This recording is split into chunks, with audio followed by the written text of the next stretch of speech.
एक समय की बात है। एक छोटे से घर में एक सुशील और उसकी पत्नी कविता रहते थे।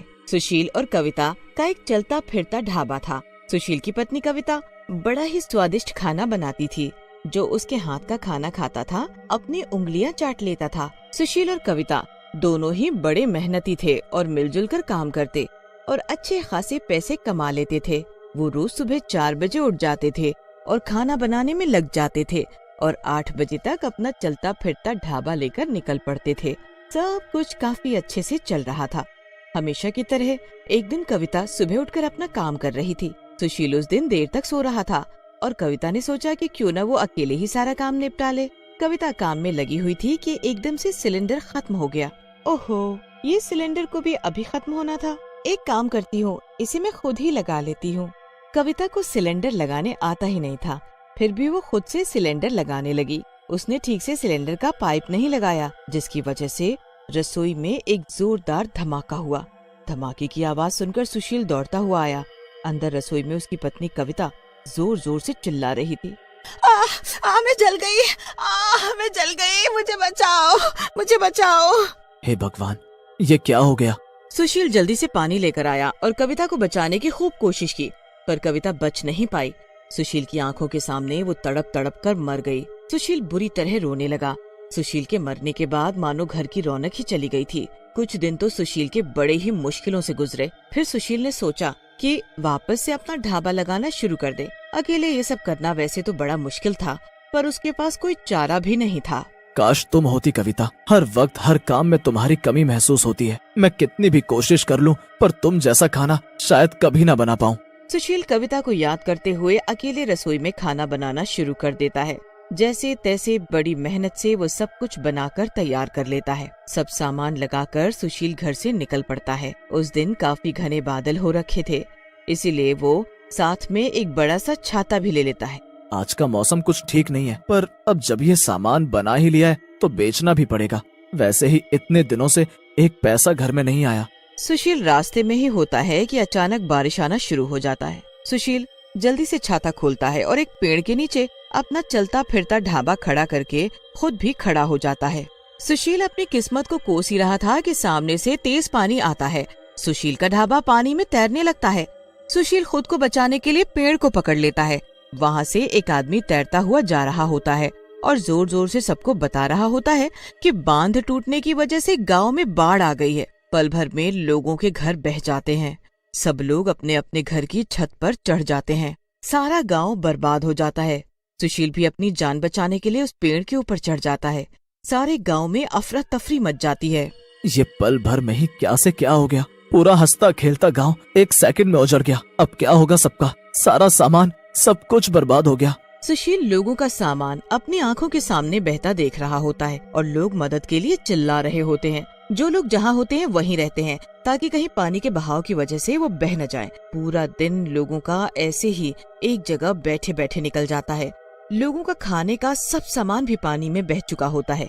सुशील के सामने एक घर की छत पर एक औरत अपने छोटे से बच्चे को लेकर बैठी होती है और वो बच्चा भूख से रो रहा होता है। अरे बहन, ये बच्चा कब से रो रहा है? भैया, ये भूखा है, पर मेरा सब सामान पानी में बह गया। अब मैं इसे क्या दूं खाने को? 2 दिन निकल जाते हैं। लोग भूख से बिलबिला रहे होते हैं। खासकर बच्चों की हालत तो देखी भी नहीं जा रही होती। मेरा बच्चा कहीं मर न जाए, 2 दिन से भूखा है। भगवान कुछ तो रहम करो, मेरी जान ले लो, पर मैं अपने बच्चों को ऐसे अपनी आंखों के सामने भूख से तड़पता नहीं देख सकती। वो औरत अपने बच्चे को गोद में लिए रो रही होती है कि सामने से तैरता हुआ ढाबा उसकी तरफ चला आ रहा होता है। ये तो मेरा ढाबा है, ये कैसे और इसमें ये कौन बैठा है? जब ढाबा बहते बहते पास आता है तो उसमें एक भयानक शक्ल की चुड़ैल बैठी होती है। वो उस भूखे बच्चे और औरत के सामने जाकर रुक जाती है। फिर उसके बाद वो एक प्लेट में खाना डालकर उस औरत के आगे बढ़ाती है। वो औरत उस चुड़ैल को देखकर डर से कांप रही होती है और उसे समझ ही नहीं आ रहा होता कि एक चुड़ैल पानी में तैरता हुआ ढाबा लेकर कहाँ घूम रही है। डरो मत, मैं तो हमेशा से सबको खाना खिलाती आई हूँ।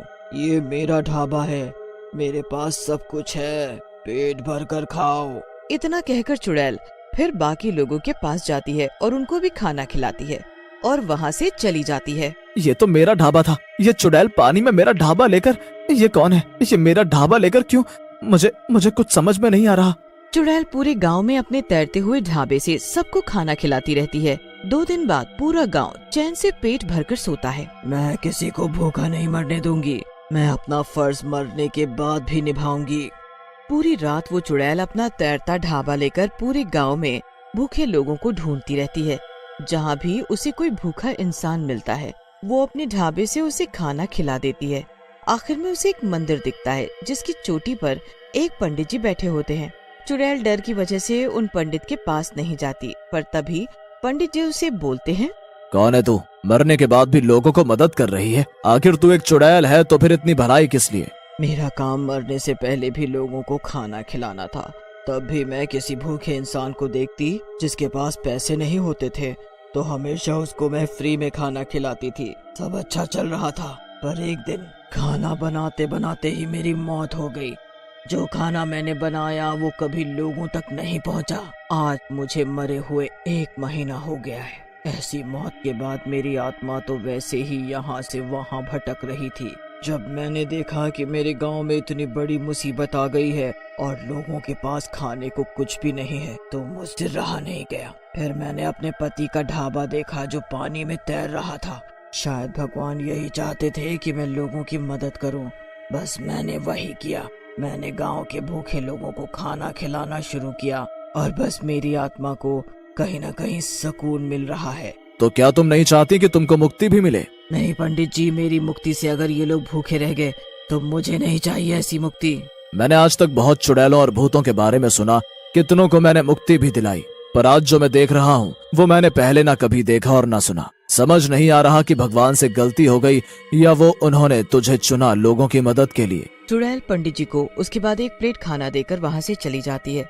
गांव की हालत 1 हफ्ते तक ऐसी की ऐसी ही रहती है।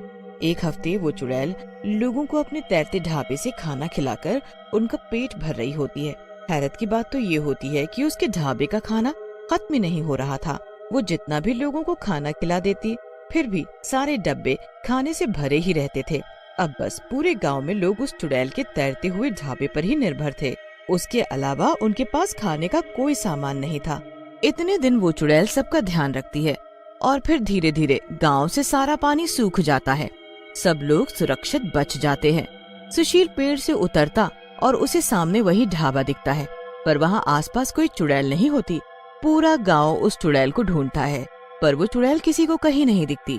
सुशील अपना ढाबा लेकर घर की तरफ जाने लगता है कि तभी उसको सामने वही पंडित जी दिखते हैं।